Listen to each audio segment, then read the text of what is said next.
Happy morning. ഇലങ്ക്രോയിലെ മറ്റൊരു ആരോഗ്യത്തോടെ സന്തോഷത്തോടെ സമാധാനത്തോടെയുള്ള ഒരു ദിവസമാണ്. സൃഷ്ടാവിനും പ്രപഞ്ചശക്തിക്കും നമുക്ക് ചുറ്റുമുള്ളവർക്കും നമ്മുടെ ആരോഗ്യത്തിനും സന്തോഷത്തിനും എല്ലാ മഹത്തായ അനുഗ്രഹങ്ങൾക്കും നന്ദി പറഞ്ഞുകൊണ്ട് നമുക്ക് തുടങ്ങാം. I love you. നിങ്ങൾ ആരെയാണ് സ്നേഹിക്കുന്നത്? ആരിൽ നിന്നാണ് സ്നേഹം ആഗ്രഹിക്കുന്നത്? ആർക്കാണ് സ്നേഹം കൊടുക്കുന്നത്? ബേസിക്കലി ലവ് എന്നാൽ എന്താണ്? സ്നേഹം എന്നാൽ എന്താണ്? സ്നേഹം എന്നാൽ എന്താണ്? നിങ്ങൾ നിങ്ങളിലേക്ക് മാത്രം ശ്രദ്ധിക്കുക. എന്നെ സ്നേഹിക്കുന്നില്ല എന്ന് പറയുന്ന, എന്നോട് സ്നേഹം പ്രകടിപ്പിക്കുന്നില്ല, എന്നോട് സ്നേഹം കുറഞ്ഞു പോകുന്നുണ്ടോ എന്നൊക്കെ തോന്നുന്ന ആ വ്യക്തികളെ കുറിച്ച് ആലോചിക്കുക. അവരിൽ നിന്ന് എന്താണ് നമ്മൾ പ്രതീക്ഷിക്കുന്നത്? എന്ത് കിട്ടിയാലാണ് അത് സ്നേഹമായിട്ട് നമ്മൾ പരിഗണിക്കുക? നിങ്ങളുടെ സ്നേഹത്തിന്റെ ഭാഷ എന്താണ്? നിങ്ങളുടെ സ്നേഹം എന്താണ്?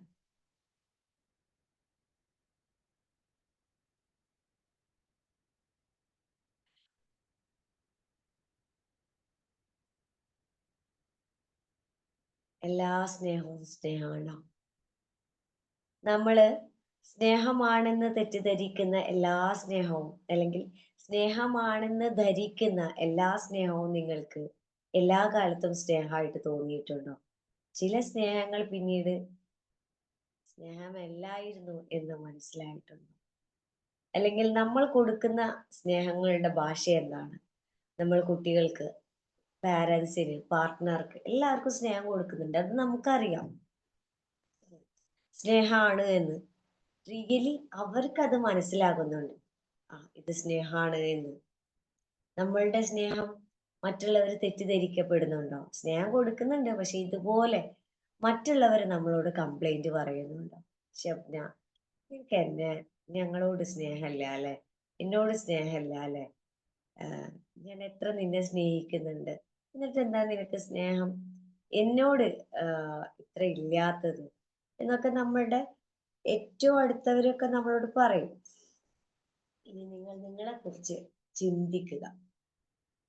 ലവ് ലവ് ലവ് എന്നാൽ എന്താണ് സത്യത്തിൽ നിങ്ങൾ പ്രതീക്ഷിക്കുന്നതും നിങ്ങൾ കൊടുക്കുന്നതും?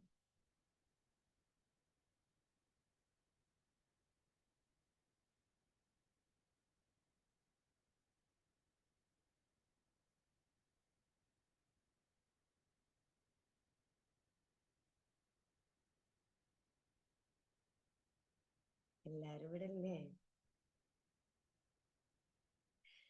ഓക്കെ. സ്നേഹത്തിനെ പറ്റി നമ്മൾ പഠിക്കണ്ടേ? സ്നേഹത്തിന്റെ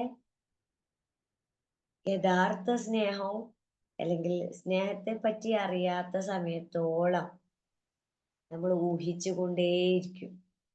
സ്നേഹം ഉണ്ടെന്ന് ഊഹിക്കും, സ്നേഹം ഇല്ലാന്ന് ഊഹിക്കും.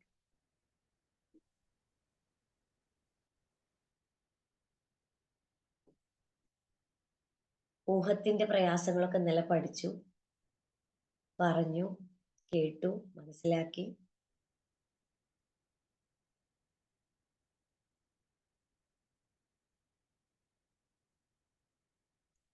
ഓക്കെ. പക്ഷേ നമുക്ക് ചുറ്റുമുള്ളവർ തരുന്ന എല്ലാ സ്നേഹവും സ്നേഹമാണോ?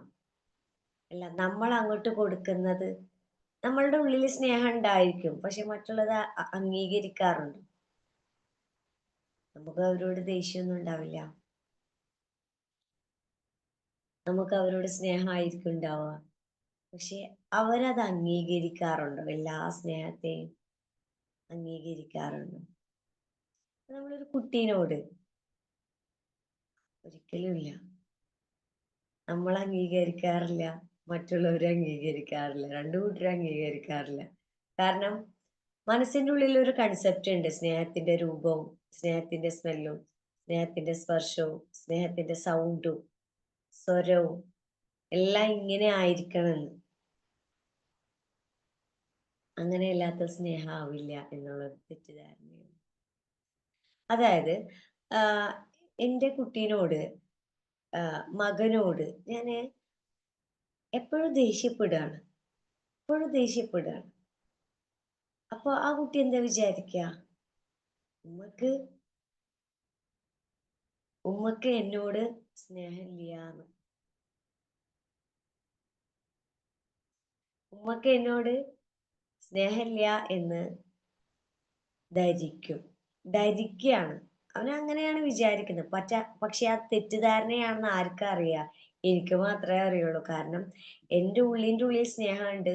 അവൻ പഠിക്കാൻ കുറച്ച് പുറകിലായതുകൊണ്ട് അവൻ നാളെ തോൽക്കുമോ, അവൻക്ക് എന്തെങ്കിലും പ്രയാസം ഉണ്ടാക്കുമോ, അവന്റെ ജീവിതത്തെ അത് ബാധിക്കുമോ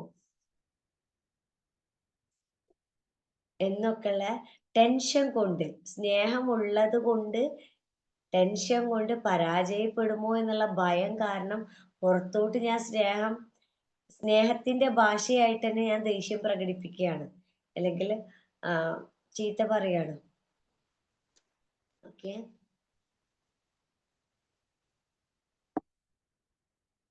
കുട്ടികളുടെ കാര്യം നിങ്ങൾ അംഗീകരിക്കുമായിരിക്കും പെട്ടെന്ന് തന്നെ. അപ്പോ നമ്മൾ ഇതുപോലെ സ്നേഹമായതുകൊണ്ട് തന്നെ അവർ ശകാരിക്കുന്നുണ്ടായിരിക്കും, ദേഷ്യപ്പെടുന്നുണ്ടായിരിക്കും.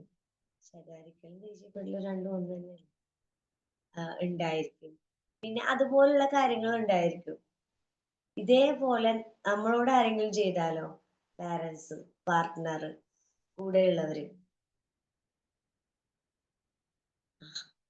ഇങ്ങനെ ചെയ്യുമ്പോൾ നമുക്ക് എന്താ തോന്നുക? അവർക്ക് സ്നേഹമില്ല എന്ന്. അപ്പൊ എല്ലാ സ്നേഹവും സ്നേഹമാണോ? എല്ലാ സ്നേഹവും സ്നേഹമാണോ? എല്ലാ ദേഷ്യവും ദേഷ്യമാണോ? എല്ലാ ദേഷ്യവും ദേഷ്യമാണോ? ദേഷ്യപ്പെടുന്നുണ്ട്, പക്ഷെ ഇത് അംഗീകരിക്കാതെ മുന്നോട്ട് പോയിട്ട് ഒരു കാര്യമില്ല. എല്ലാ ദേഷ്യവും ദേഷ്യമല്ല. നമുക്കറിയാം അത് ദേഷ്യമില്ലാന്ന്, പക്ഷെ റിസീവ് ചെയ്യുന്ന ആൾക്ക് എന്താ തോന്നുക? ഭയങ്കര ദേഷ്യമാണല്ലോ എന്ന്.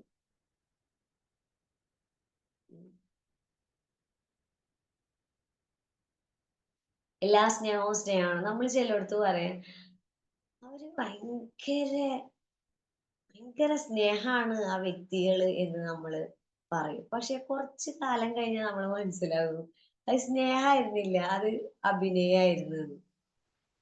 പലപ്പോഴും നമുക്കൊക്കെ ഇവിടെ കൺസൾട്ടേഷനൊക്കെ വരുമ്പോ സ്ഥിരമായിട്ട് കേൾക്കുന്ന ഒരു കാര്യമാണ് കേട്ടോ. അതായത് എസ്പെഷ്യലി സ്ത്രീകൾക്ക് അവർ പറയുന്നതാണ്, ഭയങ്കര സ്നേഹം പ്രകടിപ്പിക്കാറുണ്ട് ഇൻലോസ്, അല്ലെങ്കിൽ അങ്ങനെയുള്ള കാര്യങ്ങളിലൊക്കെ വരുമ്പോ പറയാം. പിന്നെ എനിക്ക് മനസ്സിലാവുന്നത് അത് എന്നോട് സ്നേഹം പ്രകടിപ്പിക്കുന്ന വെച്ചിട്ട് അത് സ്നേഹമായിരുന്നില്ല. സ്നേഹമാണ്, പക്ഷെ പിന്നെ പിന്നെയൊക്കെ മനസ്സിലായി എന്നോടുള്ള വിഷയങ്ങള്, എന്നോടൊരു സ്വഭാവം കാണിക്കുന്നത് എന്നെ പറ്റി മറ്റൊരാളോട് മോശമായിട്ട് പറയുന്നത്. ഓക്കെ, അതിന് കാരണങ്ങൾ ഉണ്ടായിരിക്കാം. ചിലപ്പോ നമ്മളെ ഭാഗത്ത് മിസ്റ്റേക്കുകൾ ഉണ്ടായിരിക്കാം.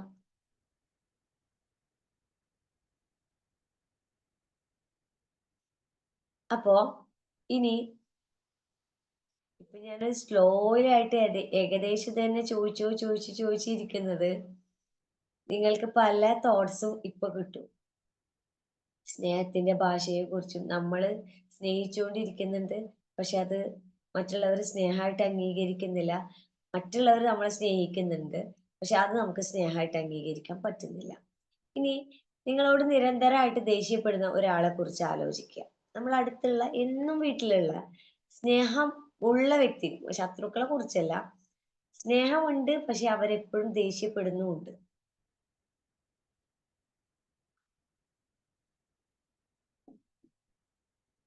ആലോചിക്കുക, അവരെന്തിനായിരിക്കാം നമ്മളോട് ദേഷ്യപ്പെടുന്നത്? അതിനെക്കുറിച്ച് ആലോചിക്കുക. അവരെന്തിനായിരിക്കാം നമ്മളോട് ദേഷ്യപ്പെടുന്നത്?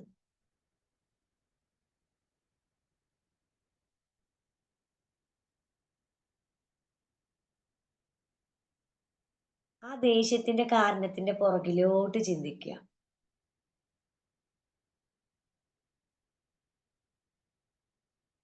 പുറകിലോട്ട് ചിന്തിച്ചാല് നിങ്ങൾക്ക് അവിടെ ഒരു കാരണം കിട്ടും.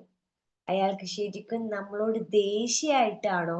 അല്ല, ദേഷ്യമല്ല. ഇതൊരു ജീവിതത്തിന്റെ സാഹചര്യത്തിന്റെ ഫലമായിട്ട് എന്നോടുള്ള ഇഷ്ടം കൊണ്ട്, എന്നോടുള്ള സ്നേഹം കൊണ്ട് നാളെ നാളേക്കുള്ള ലൈഫിലേക്കും ഇതേപോലെ ഹെൽത്തി ആയിട്ട് ജീവിതം മുന്നോട്ട് പോകാൻ വേണ്ടിയിട്ടാണ് ആ വ്യക്തികൾ നമ്മളോട് ദേഷ്യപ്പെടുന്നത്. വെറും ദേഷ്യം മാത്രമല്ല ആ വ്യക്തികൾ തരുന്നത്, സ്നേഹവും തരുന്നുണ്ട്. ആ ദേഷ്യം ദേഷ്യമല്ല എന്ന് നിങ്ങൾക്ക് മനസ്സിലാക്കാൻ സാധിക്കുന്നുണ്ടോ? എല്ലാ വ്യക്തികളുടെ അല്ല, എന്നും നമ്മളുടെ ചുറ്റും ഉണ്ട്. ആ വ്യക്തികളെ കുറിച്ച് ആദ്യം ഒന്ന് ചിന്തിക്കുക. എന്നിട്ട് ആണോ അല്ലയോ എന്ന് മനസ്സിലാക്കുക. ചിലപ്പോൾ ആയിരിക്കാം, ചിലപ്പോൾ അല്ലായിരിക്കാം. ഞാൻ പറഞ്ഞത് ക്ലിയർ ആയോ? ഓക്കെ.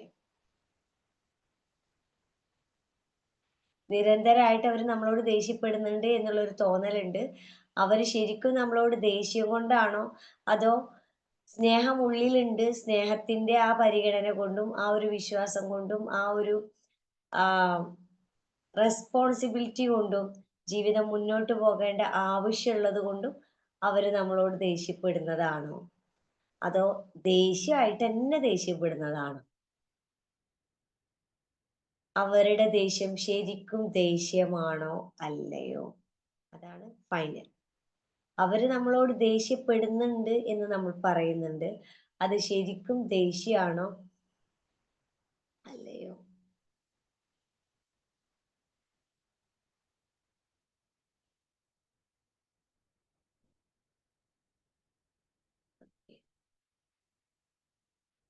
ഇപ്പൊ എവിടുന്ന ഈ അല്ലാന്ന് വന്ന്? നമ്മൾ നമ്മളോട് നമ്മളെ കുറിച്ച് ചിന്തിച്ച് മനസ്സിലാക്കിയപ്പോഴേ ഇതന്നെയല്ല അവരും പറയണേ. ഞങ്ങൾക്ക് നിങ്ങളോട് ദേഷ്യമൊന്നുമില്ല, എനിക്ക് നിന്നോട് ദേഷ്യമൊന്നുമില്ല, നമ്മളെ ജീവിതത്തിന് നല്ലതിന് വേണ്ടി പറഞ്ഞു തരികയാണ്, അല്ലെങ്കിൽ അപ്പോഴത്തെ ആ സാഹചര്യം കൊണ്ട് പറയാണ്, അല്ലെങ്കിൽ ആളുടെ സ്വഭാവം അതായിരിക്കാം, പെട്ടെന്ന് പ്രതികരിക്കുന്നതായിരിക്കാം, ഫ്യൂച്ചറിൽ വേറെ പ്രയാസങ്ങളൊന്നും ഇല്ലാതിരിക്കാൻ വേണ്ടിയിട്ട് പറഞ്ഞ് മനസ്സിലാക്കി തരുന്നതാണ്. അല്ലാതെ എനിക്ക് നിന്നോട് ദേഷ്യമൊന്നുമില്ല, അവർ പറയുന്നുണ്ടായിരിക്കും എനിക്ക് നിന്നോട് ദേഷ്യമൊന്നുമില്ല, സ്നേഹം കൊണ്ട് പറയുന്നതാണ് എന്നൊക്കെ ഉള്ളത്. നമുക്കറിയാൻ പറ്റില്ല. കാരണം നമ്മൾ ശ്രദ്ധിക്കുന്ന സ്നേഹത്തിന്റെ ഭാഷ അറിയാം.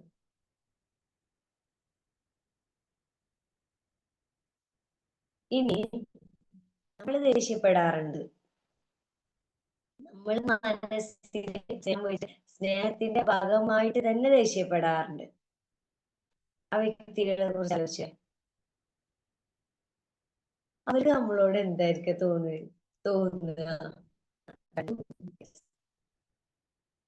അവർക്ക് നമ്മളെ എന്തായിരിക്കും തോന്നുക? നമ്മൾ ഇഷ്ടപ്പെടുമ്പോ അവർക്ക് നമ്മളോട് എന്താ തോന്നുക? ആ ശബനാക്ക് ഭയങ്കര ദേഷ്യം, ഉമ്മാക്ക് ഭയങ്കര ദേഷ്യം,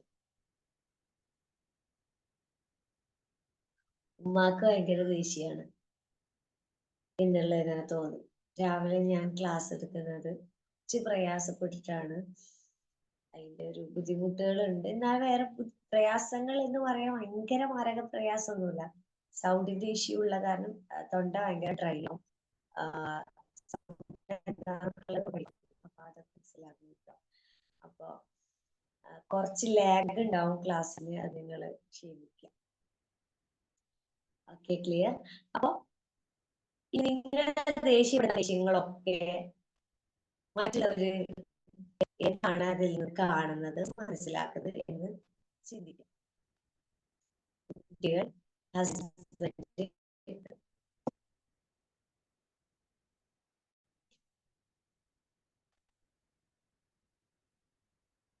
കുട്ടികൾ, ഹസ്ബൻഡ്, പിന്നെ നമുക്ക് ചുറ്റുമുള്ളവര്.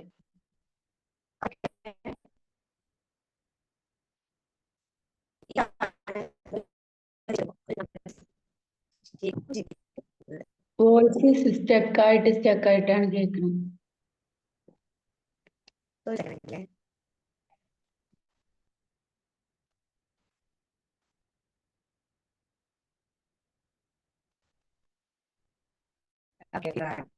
ക്ലിയർ ആക്കാവേ.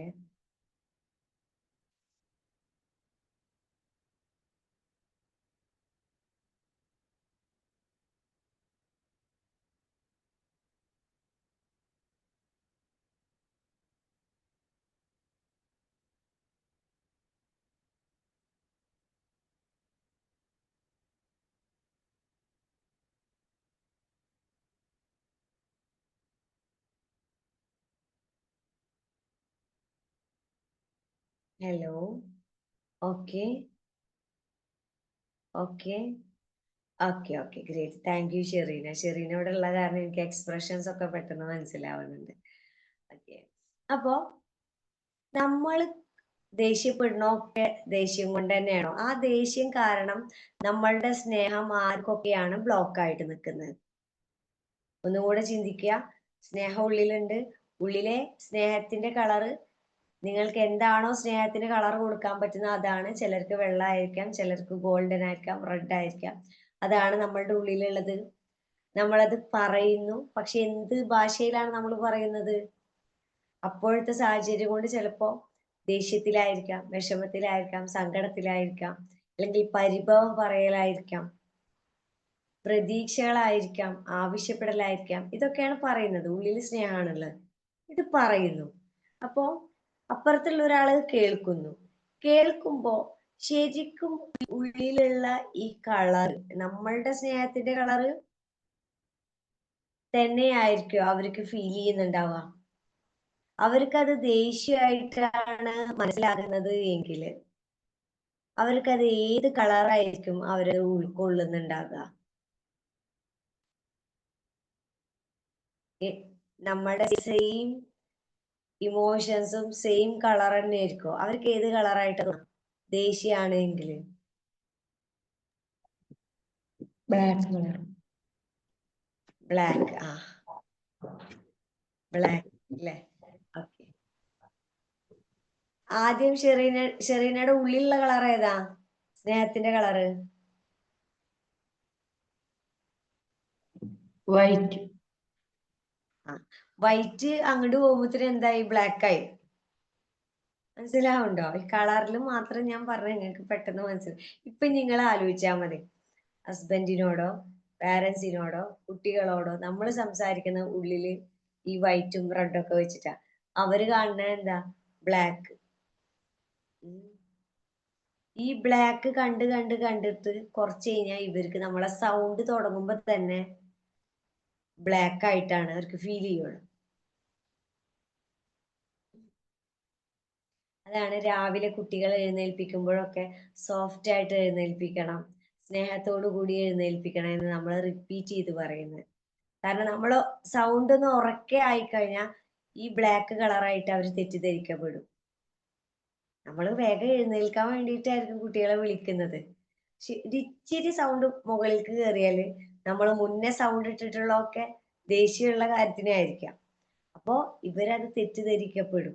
അപ്പൊ അവരെ എനർജി, ഓ നേരെ വെളുത്തില്ലേ, ഇപ്പൊ മദർസയിൽ പോകണ്ടേ. അപ്പൊ അതിന് പകരം മക്കളെ സ്നേഹത്തോട് കൂടിയിട്ട് നല്ല അഫർമേഷൻസ് ഒക്കെ കൊടുത്തിട്ട് വിളിക്കുകയാണെങ്കിൽ അവർ പെട്ടെന്ന് എന്താ ക്യാച്ച് ചെയ്യും. ആ വൈറ്റ് കളർ അവർക്ക് കാണാൻ പറ്റണം. സ്നേഹത്തിന്റെ കളറ്, നിങ്ങളുടെ ഉള്ളിലുള്ള കളറ് മറ്റുള്ളവർക്ക് മനസ്സിലാകാത്ത കാലത്തോളം അത് സ്നേഹമായിട്ട് അംഗീകരിക്കില്ല. ഇനി തിരിച്ചൊന്ന് ചിന്തിച്ചേ. നമ്മള് സ്നേഹമല്ല എന്ന് പലപ്പോഴും വിചാരിക്കുന്ന നമുക്ക് ചുറ്റുമുള്ളവരിൽ നിന്ന്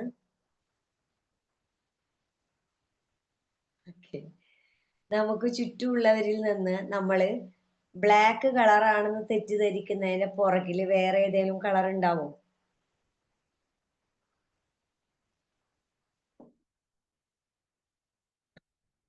ചിലർക്ക് ഉണ്ടാവും, ചിലർക്ക് ഉണ്ടാവൂല. പറയൂ. നമ്മൾ കാണുന്ന ബ്ലാക്ക് കളർ നമുക്ക് ചുറ്റുമുണ്ട്. പാരൻസ് എല്ലാവരും ഉണ്ട്. അപ്പോ നമ്മള് ധരിക്കുന്നത് അവർക്ക് നമ്മളോട് ദേഷ്യാന്നാണ്. അതായത് നമ്മൾ അവരുടെ ബ്ലാക്ക് കളറാണ് കാണുന്നത്, അവരുടെ എനർജി നമ്മളിലേക്ക് വരുന്നത്. പക്ഷെ അതിന്റെ പുറകിലോട്ട് പോയാൽ എവിടെയെങ്കിലും സ്നേഹത്തിന്റെ കളറ് കാണാനുണ്ടാവും? സാധ്യത ഉണ്ടോ? ഒരാളെ തന്നെ ഫോക്കസ് ചെയ്യണ്ടട്ടോ. നമുക്ക് ചുറ്റുമുള്ളവര് ഒരുപാട് പേരുണ്ട്. ഇപ്പൊ ഷെറീനയുടെ കാര്യം പറയുകയാണെങ്കിൽ ഷെറീനയുടെ ആങ്ങളമാര് ഒരു ഒരു അവസ്ഥ വന്നപ്പോ അവരാണ് നമ്മൾ ഏറ്റെടുത്ത്, അല്ലെ, സപ്പോർട്ട് ചെയ്ത്, ഭയങ്കര സപ്പോർട്ട് ചെയ്ത്. സപ്പോർട്ട് കിട്ടിയപ്പോഴാണ് ഷെറീനക്ക് അത്രയും മനസ്സിലാവുന്നത് ഇത്രയും സ്നേഹം ഇവരുടെ ഉള്ളിൽ ഉണ്ടായിരുന്നില്ല. ഇത്രയും കരുതൽ ഇവരുടെ ഉള്ളിൽ ഉണ്ടായിരുന്നില്ലേ, ഇല്ലേ ഷെറീന? എക്സാക്ട് നമ്മൾ ആ ഒരു അതിന്റെ ഒരു പീക്ക് ലെവൽ അറിഞ്ഞത് അപ്പോഴല്ലേ. Yes. സ്നേഹം ഉണ്ട് ഉണ്ട് എന്ന് നമുക്കറിയാം, പക്ഷെ നമുക്ക് ഇവരോടെ ഇവർക്ക് എത്രത്തോളം ഉണ്ട് എന്ന് അറിയാത്ത കാരണം നമ്മൾ പലപ്പോഴും വേടിക്കാനും പ്രകടിപ്പിക്കാനും ഒക്കെ ബ്ലോക്കായിട്ട് നിൽക്കും. പക്ഷെ നമുക്കൊരു അവസ്ഥ വരുമ്പോഴാണ് നമുക്ക് ചുറ്റുമുള്ളവരുടെ സ്നേഹം അറിയാൻ പറ്റും, സ്നേഹമില്ലായ്മയും അറിയാൻ പറ്റും. സ്നേഹം അറിയാൻ പറ്റും, അതുപോലെ സ്നേഹമാണെന്ന് തെറ്റിദ്ധരിക്കണ പല കാര്യങ്ങളിലും കയറിയതിന് ശേഷമായിരിക്കും അറിയാം അത് സ്നേഹം അല്ല, ഇത് വേറെ എന്തൊക്കെയോ ആണ് എന്ന്. പലരും കല്യാണം കഴിക്കും. കല്യാണം കഴിക്കുമ്പോൾ നമുക്ക് കുറെ പ്രതീക്ഷകൾ ഉണ്ടാവും. അപ്പൊ ആദ്യത്തെ ടൈമിലൊക്കെ നമ്മൾ ഈ ഫോൺ ചെയ്യുമ്പോഴൊക്കെ നല്ല ആ സ്നേഹത്തിന്റെ കളറ്, സ്നേഹത്തിന്റെ സ്മെല്ലൊക്കെ ഭയങ്കര ബ്യൂട്ടിഫുൾ ആയിരിക്കും. നമുക്ക് ഭയങ്കര ഇഷ്ടമായിരിക്കും. പിന്നെ കല്യാണം കഴിച്ച് കഴിഞ്ഞതിന് ശേഷം ശരിക്കും നമ്മള് എല്ലാരും അല്ല കേട്ടാ, അല്ല, മരണം വരെ നല്ല സ്നേഹത്തിൽ ജീവിക്കുന്ന ഒരുപാട് വ്യക്തികളുണ്ട്. ലോകത്തുള്ളതിന്റെ 1-2% മാത്രമാണ് ഞാൻ പറയുന്നത്. പിന്നെ ആയിരിക്കും അതിനുള്ളിലോട്ട് കയറിയതിന് ശേഷമായിരിക്കും മനസ്സിലാവുക ഇത് ഞാൻ ഉദ്ദേശിച്ച അതേ സ്നേഹമല്ലല്ലോ പിന്നെ ഇങ്ങനെ അനുഭവിക്കുന്നത് എന്നുള്ളത്. അപ്പൊ പിന്നെ പിന്നെ നമുക്ക് വേജാറ് തുടങ്ങും. ഇത് ഞാൻ പ്രതീക്ഷിച്ച് ഇതുവരെ കിട്ടിക്കൊണ്ടിരുന്ന സ്നേഹമല്ലല്ലോ ഇപ്പൊ ഉള്ളത്, ഇപ്പൊ ദേഷ്യം പ്രകടിപ്പിക്കുന്നുണ്ടല്ലോ, ഇപ്പൊ പ്രശ്നങ്ങളുണ്ടല്ലോ എന്ന്. അപ്പൊ ആദ്യത്തെ സ്നേഹമാണെങ്കിൽ പോലും അത് എക്സാക്ട് അവരുടെ സ്വഭാവമാവില്ല. അതൊരു റിലേഷൻഷിപ്പ് ബിൽഡ് ചെയ്യുന്നതിന്റെ ഭാഗമായിട്ട് ഉള്ളതായിരിക്കാം. പക്ഷെ ചില ആളുകളുണ്ട് ആദ്യമേ ചിലപ്പോൾ ദേഷ്യം പിടിച്ചിട്ടൊക്കെ ഉണ്ടായിരിക്കാം, പക്ഷെ അത് അവരുടെ സ്വഭാവമാണ്. എന്നും അത്ര തന്നെ ഉണ്ടാവുള്ളൂ, സ്നേഹം അതുപോലെ ഉണ്ടാവും. കടല് പോലെ വിശാലമായിട്ട് മനസ്സിലാക്കാനുള്ള ഒരു സംഭവമാണ് ലവ്. ലവ് എന്ന് കേൾക്കുമ്പോൾ നമ്മുടെ ഉള്ളിലേക്ക് വരിക അത് പ്രേമാണ്, അത് എന്താ പറയാ പ്രണയിക്കണവർക്ക് ഉള്ളതാണ് എന്നുള്ളൊരു തെറ്റിദ്ധാരണ ഉണ്ട്. വെറുതെയാണത്. ലവ് എന്നുള്ള ഒരു മനുഷ്യർക്ക് ജീവിക്കാൻ ആവശ്യമായിട്ടുള്ള ഈ ഓക്സിജൻ പോലെയുള്ള ഒരു സംഭവമാണ് സ്നേഹം. എന്തുകൊണ്ടാണ് ആൾക്കാർ ഈ ഓക്സിജൻ ഉണ്ടായിട്ടും ആരോഗ്യം ഉണ്ടായിട്ടും മരിച്ചു പോകുന്നതല്ല, ആത്മഹത്യ ചെയ്യുന്നത്? സ്നേഹം നഷ്ടപ്പെടുന്നതുകൊണ്ട്. കടം വന്നിട്ട് ആത്മഹത്യ ചെയ്യാന്ന് നമ്മൾ കേട്ടിട്ടുണ്ട്. എന്തുകൊണ്ടാണ് കടം വന്നിട്ട് ആത്മഹത്യ ചെയ്യുന്നത്? അതിന്റെ പുറകിൽ എവിടെയൊക്കെയോ സ്നേഹം നഷ്ടപ്പെടുന്നുണ്ട്. കാരണം ഒരു വ്യക്തി ആത്മഹത്യ ചെയ്യുന്നുണ്ടെങ്കിൽ അവർക്ക് ചുറ്റുമുള്ള സ്നേഹമില്ലായ്മ ഉണ്ട്. കടം കൊണ്ടാണെങ്കിലും സ്നേഹിക്കുന്ന ഒരു കൂട്ടം ആളുകൾ ഉണ്ടെങ്കിൽ ഇവർക്ക് ഈ വിഷമം ഇവരോട് പറയാം, അവര് സഹായിക്കും. പിന്നെ നമുക്ക് ആരുടെ മുന്നിലും ഇങ്ങനെ സ്നേഹം പ്രകടിപ്പിക്കാൻ പറ്റാതെ ഒരു ദുരഭിമാനം എന്ന് പറയുന്ന ഒരു സംഭവം ഉണ്ടല്ലോ. മക്കളോട് മക്കളോട് സ്നേഹം ഉണ്ടാവും, പക്ഷെ പ്രകടിപ്പിക്കില്ല. അവർക്കൊരു പ്രണയം വന്ന് അത് വേറൊരു നമുക്ക് ഇഷ്ടമില്ലാത്ത ഒരു കേസ് ആണ് എങ്കിൽ നമ്മളത് പ്രകടിപ്പിക്കൂല, നമ്മൾ ദേഷ്യം മാത്രം പ്രകടിപ്പിക്കും. ഒന്നുമില്ലെങ്കിൽ ആ കുട്ടിയെ സൂയിസൈഡ് ചെയ്യും, അല്ലെങ്കിൽ ഇറങ്ങിപ്പോവും. സ്നേഹം ഇല്ലാഞ്ഞിട്ടല്ല, പക്ഷെ ഈ ഒരു പോയിന്റിൽ എത്തിയപ്പോ ഉള്ളിലത്തെ സ്നേഹം മുഴുവൻ പാരന്റ്സ് പിന്നെ ദേഷ്യമായിട്ടും മറ്റുള്ളതുമായിട്ട് പ്രകടിപ്പിക്കാൻ തുടങ്ങി.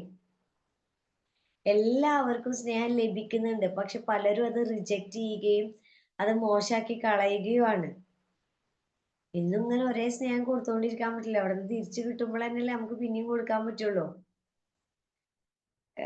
ഇനിയുള്ള ക്ലാസ്സുകളിൽ 1-2 ക്ലാസ്സുകളിൽ സ്നേഹത്തെ മാത്രം ബേസ് ചെയ്തിട്ടാണ് നിങ്ങൾക്ക് വന്നുകൊണ്ടിരിക്കുന്ന സ്നേഹം നിങ്ങൾ ശരിക്കും റിസീവ് ചെയ്യുന്നുണ്ടോ എന്ന് ശ്രദ്ധിക്കുക. നമ്മളത് റിജക്റ്റ് ചെയ്യുകയോ അത് അംഗീകരിക്കാതിരിക്കുകയോ ചെയ്താൽ അത് കുറച്ച് കഴിഞ്ഞാൽ നമുക്ക് നഷ്ടപ്പെടും. നഷ്ടപ്പെട്ടതിന്റെ ശേഷം തിരിഞ്ഞു നോക്കിയിട്ട് വിഷമിച്ചിട്ട് ഒരു കാര്യവുമില്ല. കാരണം ഇവിടെ ഒരു കേസ് ഉണ്ടായി. കഴിഞ്ഞ ബാച്ചിലെ ഒരു സ്റ്റുഡന്റിന്റെ കസിന് വന്നു. കസിൻ എന്ന് പറയുമ്പോൾ ഫ്രണ്ട്, ഒരു ഒരു എന്താ പറയാ ഫ്രണ്ടാണ്, പക്ഷെ ഒരു അകന്ന കസിനുമാണ്. അവര് വന്ന്, ഒരു സ്ത്രീയാണ്, 3 കുട്ടികളുണ്ട്, ഹസ്ബൻഡ് ഉണ്ട്, ഇൻലോസ് ഉണ്ട്. പക്ഷേ അവരുടെ വിഷയം എന്താ അറിയോ, അവരെ ഹസ്ബൻഡ് നന്നായി സ്നേഹിച്ചിരുന്നു. എന്ത് പറഞ്ഞാലും മേടിച്ചു കൊടുക്കും, എവിടേക്ക് വേണമെങ്കിലും ടൂർ. ഒരു ആളെ പറ്റിയിട്ട് അയാളെ പറ്റിയിട്ട് നെഗറ്റീവ് പറയാൻ പോലും ഈ സ്ത്രീക്കില്ല. ഓക്കെ.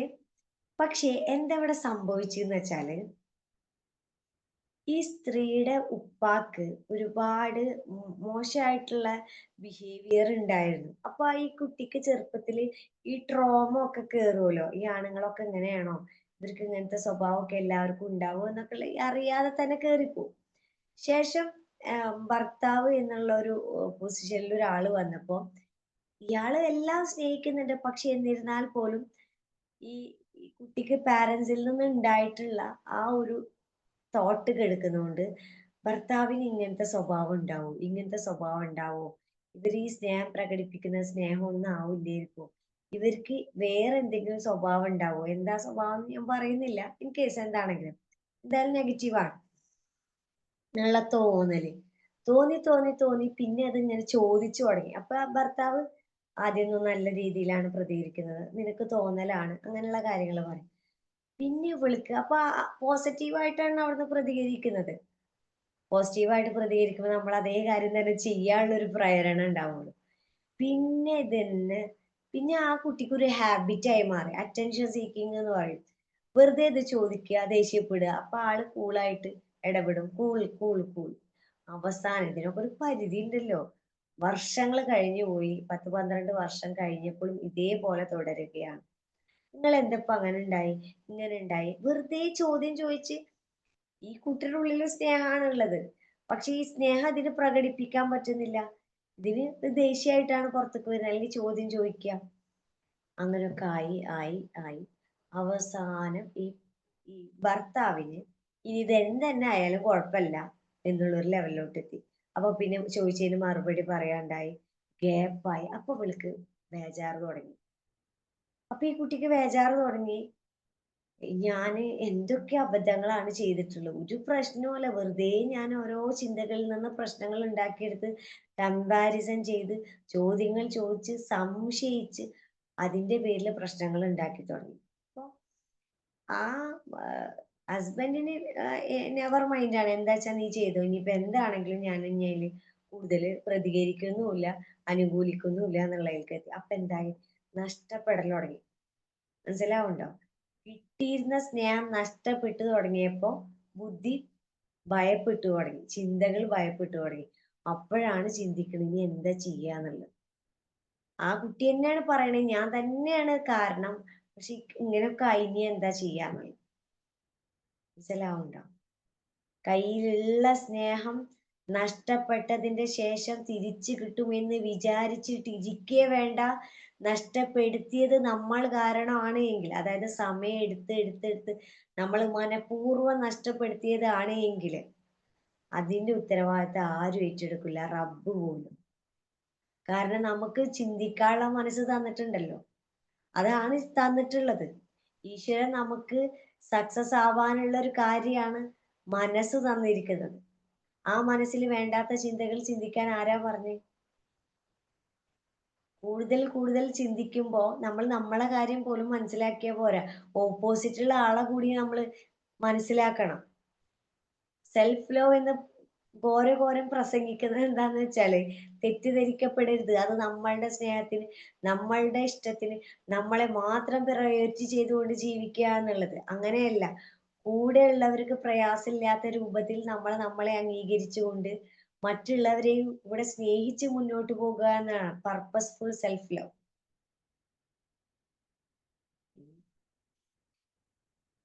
ഇനി ചിന്തിക്കേണ്ടത് ലവ് എന്നുള്ളത് ഒരു കടല് പോലെയുള്ള സബ്ജക്റ്റ് ആണ്. നിങ്ങൾക്ക് സ്നേഹം വരുന്നത് നിങ്ങൾ സ്നേഹമല്ല എന്ന് തെറ്റിദ്ധരിച്ചിട്ട് വെറുതെ ദേഷ്യപ്പെടുന്നുണ്ടോ എങ്കിൽ ആ ലിസ്റ്റ് മാത്രം ഒന്ന് എടുക്കുക. ആരൊക്കെയാണ് എന്നെ സ്നേഹിക്കുന്നത്? അത് ഞാൻ പറഞ്ഞ സ്നേഹത്തിന്റെ ഭാഷ ഈ എന്താ പറയാ നമ്മൾ ഉദ്ദേശിക്കുന്നത് തന്നെയല്ല. ഇപ്പൊ നമ്മളുടെ പാരന്റ്സ് നമ്മളോട് ദേഷ്യപ്പെടുന്നത് സ്നേഹം ഇല്ലാത്തതുകൊണ്ടാണോ? സ്നേഹം ഉള്ളത് കൊണ്ടാണ്. പരിഗണന ഉള്ളത് കൊണ്ടാണ്. ഹസ്ബൻഡ് എന്തെങ്കിലും ഒരു കാര്യം ആവശ്യപ്പെടുമ്പോ കാശില്ല അത് പിന്നെ ആവട്ടെ എന്ന് പറയുന്നത് സ്നേഹക്കുറവ് കൊണ്ടാണോ? അല്ല. അതൊരു മാസം കഴിഞ്ഞാലും 2 മാസം കഴിഞ്ഞാൽ നമുക്ക് ജീവിക്കാനുള്ള ആ ഒരു ഗ്രോത്തിന്, അതായത് നിലനിൽപ്പിന് വേണ്ടി ചിലപ്പോൾ ദേഷ്യപ്പെടുന്നുണ്ടായിരിക്കാം. ക്ലിയർ? ഇതുവരെ പറഞ്ഞതിൽ എന്തെങ്കിലും ഡൗട്ട് ഉണ്ടെങ്കിൽ പറഞ്ഞേ. ഇതുവരെ പറഞ്ഞതിൽ നിങ്ങൾക്ക് എന്തെങ്കിലും ഡൗട്ട് ഉണ്ടോ? എന്ത് കാര്യം കേൾക്കുമ്പോഴും അതിനനുസരിച്ച് നമ്മൾ ചിന്തിച്ച് ബുദ്ധി കൊണ്ട് ചിന്തിച്ച് ഒരു റിസൾട്ട് എടുക്കണം. അല്ലെങ്കിൽ എല്ലാതും കേട്ട് കഴിഞ്ഞാൽ നമുക്ക് ചിന്തിക്കാണ്ട് ഒന്നും കിട്ടൂല. നമ്മളെപ്പോഴും നമ്മളുടെ ഡ്രോബാക്സ് എന്താണെന്നുള്ളത് മാത്രം ചിന്തിച്ചാൽ മതി. എവിടെയാണ് എനിക്ക് പാളിപ്പോയിട്ടുള്ളത്? എനിക്ക് എവിടെയാണ്, അതായത് ഒരു ബക്കറ്റ് കൊണ്ട് വെള്ളം കോരുകയാണ്. ആ വെള്ളമാണ് നിങ്ങളിലേക്ക് വരുന്ന സ്നേഹം. പക്ഷെ ആ വെള്ളത്തിന് ഓട്ടയുണ്ടെങ്കിലോ? എന്നിട്ട് വരുന്നെങ്കിലും കുറേ ഓട്ടയിലൂടെ ചോർന്നു പോകും. ലൈഫിലുള്ള സ്നേഹം എവിടെയാണ് ചോർന്നു പോകുന്നത് എന്നുള്ളതാണ് ഇപ്പൊ നമ്മൾ പഠിക്കുന്നത്. ആദ്യം ചോർച്ച അടക്കാം, എന്നിട്ടല്ലേ വെള്ളം കോരിയിട്ട് കാര്യമുള്ളൂ. എത്ര കാലമായി ഇവർക്ക് വേണ്ടി കഷ്ടപ്പെട്ട് ജീവിക്കുന്നത്, ഇവർക്ക് വേണ്ടി മാത്രമാണ് ഞാൻ ജീവിക്കുന്നത് തന്നെ. പക്ഷെ നമ്മൾ ഹാപ്പി അല്ല. എന്തുകൊണ്ട്? ചോർച്ചകളുണ്ട്. ക്ലിയർ?